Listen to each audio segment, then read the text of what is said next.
But let's bring Richard Tice into the conversation now. Lovely to see you. Good morning. Thank you for coming. You want to launch an assault on the budget, but we don't know what's in it. So what are your thoughts about Wednesday? Because this budget has been so delayed and there's been so much briefings, we know that actually Labour is going to essentially, it's an assault on hard work, an assault on jobs, with freezing the thresholds, with... they're not being confirmed, so what are you suspecting? Freezing of thresholds? I'm expecting freezing of personal thresholds, which affects all workers, national insurance for employers, an assault on pension Are schemes. Employers working people, Richard Tice? Yes, I mean, a small business owner who's taking risk, who's employing people, he's also a worker. He's working his or her socks off. And it's going to be an assault on small businesses. The Federation of Small Businesses is terrified. The truth is, everybody is genuinely terrified about this budget. And you know, the reality, what we have to change the culture. You can't tax your way out of the crisis we're in. You've got to grow your way out of the crisis. We've got to celebrate working hard, making more money, taking more risk, being an entrepreneur, growing the economy. That's what we've got to do. Labour will say, it's all very well Reform saying this, you're not in power, you haven't got 22 billion black holes to fill. You're just campaigning, you're not governing. They made a political choice to pay more to public sector workers. That's what's created what they call a black hole. Look, the truth is that we're going to end up with, we're all going to be taxed more in order to have a bigger state, a bigger public sector, which will be more bloated, more inefficient, outcomes are worse. We're heading towards financial and cultural disaster. Isn't that overstating it? No, it's cultural not. disaster. It is. Look, you have to change the culture of working hard, being successful, making more money is a good thing. What do you think? Britons are lazy and that Labour is perpetuating this idea? We've ended up with a culture for too many people where if you make money, if you're successful, if you're running a business, then you're not one of the good guys. That somehow you're just sort of...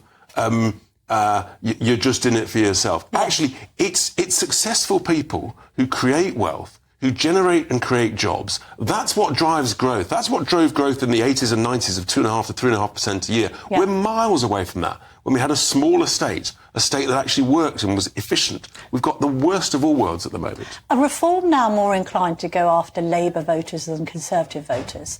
I say that because I think Nigel has made that point.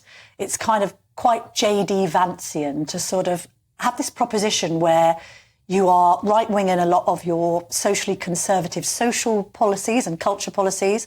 You want to talk tough on immigration, but you might, in the vein of J.D. Vance, be speaking more to the working man and women, say, for instance, when you're talking about factory closures, productivity, all of these green ideas that are going to cost jobs in the North Sea. Absolutely. The truth is, we are the party of common sense, the party of the working class. Our main economic policy, for example, is to pay no income tax until you're earning £20,000 a year, which would free up £1,500. That would cost about 40 billion. 40 billion? And you pay for that. First of all, we shouldn't be paying voluntary interest on all the QE money. Economists now agree with me on that. Although you calculated that figure when interest rates were 5.5%. No, they were 5.25%, and they're now 5%. And our numbers were based on less than 5%. What were they based on? How much less than 5%? Based on 4.75%. OK, but what if interest rates by the time of the next Parliament go down to 1 or 2%? Then we get more growth. But the point is, we shouldn't be wasting that. It's costing us billions of it. If you scrap net at zero, you save tens of billions every single year. Using the internet without a VPN is a bit like taking to the road without car insurance. All it takes is one unlucky moment to cost you a lot of cash. We want to help protect you. This video's sponsor, Private Internet Access, is the VPN to help keep you safe. Now, you might be asking, what is a VPN? Well, a virtual private network is an app that hides your IP address and safeguards your internet connection through an encrypted tunnel. This way, it shields your digital life from the eyes of those that are looking to exploit your private information. Whenever you connect to the internet on a public Wi-Fi network, such as at airports, coffee shops, friends' houses, or even in your own home, your data is at risk of being stolen. Hackers that are connected to the same Wi-Fi network have the ability to steal your personal data with ease. T-Mobile reached a settlement this year with the US Federal Communications Commission after they suffered data breaches in 2021, 22, and 23. In 2023 alone, over 37 million customers' data was exposed. And it's not just hackers to be concerned about. Information can be censored. When Canada passed their C-18 bill, social media giants decided to ban news content on their platforms. But PIA can protect your ability to consume the news content that you love. Private internet access is available for all platforms: Windows, macOS, Android, Linux, iOS, and you can use one private internet access subscription to protect an unlimited number of devices at the same time. Plus, we've got a huge GBNews discount. Click the link in this video's description and you'll get 83% off PIA. That is under £2 a month, and you'll get an extra 4 months completely free. There's also a 30-day money-back guarantee. So head to piavpn.com/GBNews to start protecting yourself digitally today. We'll get onto two-tier policing in just a minute, but just a quick question. You've made this point that you want to win over Tory councillors to reform. Since the last general election, the Tories have won 15 council seats in by-elections and other elections. Reform have won just 1. So why on earth would you defect to reform when the Conservatives, weirdly, have been doing better than reform since July the 4th? We have, I don't think we've stood in all of those elections, but we've got, even since Nigel wrote to 1,300-odd councillors, we've had, I think, half a dozen plus have defected, lots more discussions going on. I think the truth is that they realise that many people who are what I would call real Conservatives, who believe in our principles and values, realise that, frankly, the Tory party has let them down. Well, Kelly Badenoch's coming in a minute. Is she a real Conservative? People can work that out for themselves. Is she or not? I don't think she is. I think she's...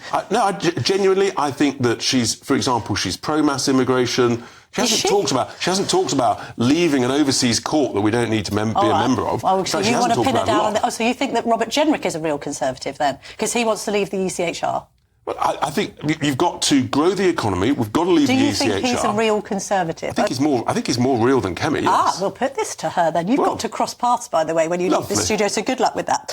Tommy Robinson... See, I answer your questions. I know you do, and I appreciate that, and so do the audience. Tommy Robinson, people have been protesting in his name. What do you make of Tommy Robinson? Is he a good guy in your eyes? No. All of that lot, we have nothing to do with them. Even the protesters who have got banners up saying two-tier Keir? You agree with them on the policing and justice? We agree with ourselves. I'm not aligning ourselves with Tommy Robinson's lot in any shape or form. But tell me before we go, you've had a lot of messages, you told me before we came on air, from police officers in light of the Chris Cabba case and Martin Blake being exonerated of murder. What are they saying to you? Because I wrote my column about this at the weekend. You did indeed. And there's a crisis of confidence in serving police officers and firearms officers about whether or not they're going to be properly protected and looked after by the Independent Office for Police Conduct and by the CPS. Do you think the CPS has let down? I think both of them. I challenged the Home Secretary in the Commons last week because I think that accountability includes accountability of the leadership of both those organisations. If you've got a collapse of confidence, if you've got firearms officers laying down their weapons saying we're not going to do it, then actually I think we need new leadership in those two organisations. Sadiq Khan, the London mayor, was wrong, wasn't he, when Chris Cabba was killed, to just express sympathy for Chris Cabba's family and not Martin Blake's? I think Sadiq Khan's wrong on many things, including that. He was wrong at the time. And I think we should have been told about Chris Cabba's past. But the jury wasn't, because Martin Blake didn't know he was a gangster when he shot him. Well, what he knew was that vehicle had been involved in a firearms incident the night before. That's what we knew. Richard Tice, thank you very much indeed for joining me in the studio this morning.